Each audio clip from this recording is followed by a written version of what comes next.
If you haven't voted yet, the polls again are still open, as Lisa said, in Pennsylvania until 8 o'clock. And poll workers introduced the new poll pads with the election today. And our Tom Kowalski went out to various polling places to get a pulse on just how these new poll pads are working and what voter turnout is looking at like around Erie County. Good evening, Tom.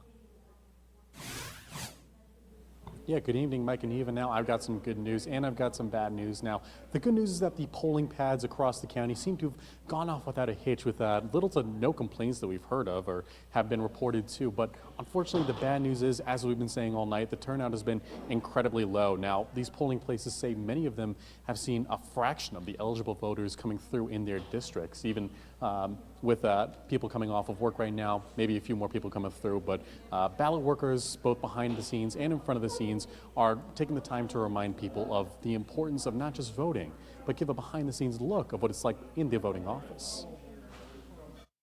I'm enjoying it. It's tedious, but it's worthwhile, because you're just opening ballots and you're straightening them out and you're just turning them over, make sure there's nothing written on there that would recognize who actually voted. Ballots are supposed to be anonymous, and sometimes people forget that, so they'll sign the ballot, so we just make sure there's no signatures.